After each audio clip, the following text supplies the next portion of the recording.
নববর্ষের দিন আমরা রমনা গিয়েছিলাম। রমনার এই যে এখানে একটা লেক আছে, লেকের পাড়টাতে আমার খুব ভালো লেগেছে এখানে। আর ওই দিন প্রচুর গরম পড়েছিল, এখানে দাঁড়িয়ে থাকতে গরমটা একটু কম লাগতেছিল, তাই এখানে দাঁড়িয়েছিলাম। আর রমনাতে এত মানুষ এসেছিলো বলার মতো না। ওদিকে আমি, আমার মেয়ে আর মেয়ের বাবা গরমে অস্থির হয়ে যাচ্ছিলাম, বারবার শুধু পানি খেয়েছি।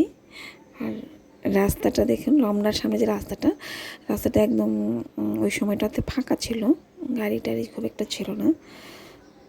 মেয়ে আর মেয়ের বাবা হেঁটে যাচ্ছে, আমি ভিডিও করছি। নববর্ষের দিন আমরা এত বেশি গরম পড়েছিল যে গরমের কারণে বারবার আইসক্রিম, ঠান্ডা পানি এগুলো বেশি খাওয়া হয়েছে। আর খাওয়ার ভিডিওটা আমার স্কিপ হয়ে গেছে, ভিডিওটা হয়নি দেখে আমি টাচই করি নাই ভিডিওতে। অথচ ভিডিও করছিলাম, টাচ করা হয়নি খাওয়ার ভিডিওটা, যার জন্য দেখাতে পারিনি। আর ওদিকে কণ্ঠশিল্পী কণার গান খুব এনজয় করেছিলাম নববর্ষের দিন। একের পর এক মানে সে সুন্দর সুন্দর গান উপস্থাপন করছিল আমাদের সামনে।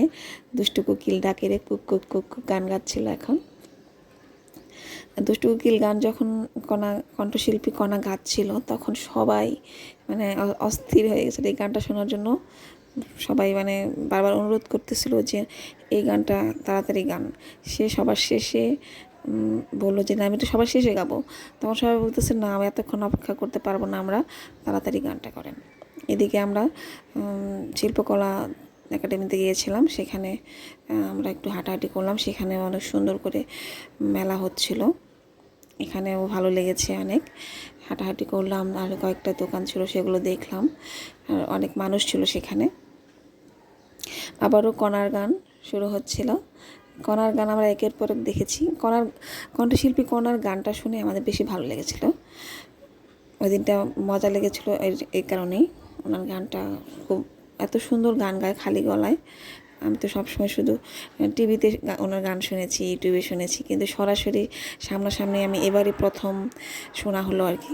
যা সামনাসামনি যে কণ্ঠটা দেখলাম আর টিভিতে, আমার কাছে তো একই লাগছে, আমি কোনো তফাৎ খুঁজে পাইনি। আমার কাছে মনে হয়েছে যেন একদম পারফেক্ট।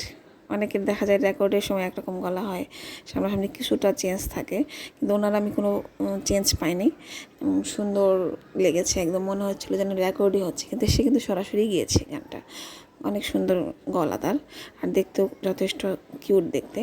এদিকে আমি, আমার মেয়ে বসে আছি, বসে বসে কণ্ঠশিল্পী কণার গান শুনছি। আর কণার গান শোনার কারণেই ওই দিন আমার বেশি ভালো লেগেছে। কণ্ঠশিল্পী কণাকে আমার দেখে খুব পছন্দ হয়েছে, খুব ভালো লেগেছে ওনাকে।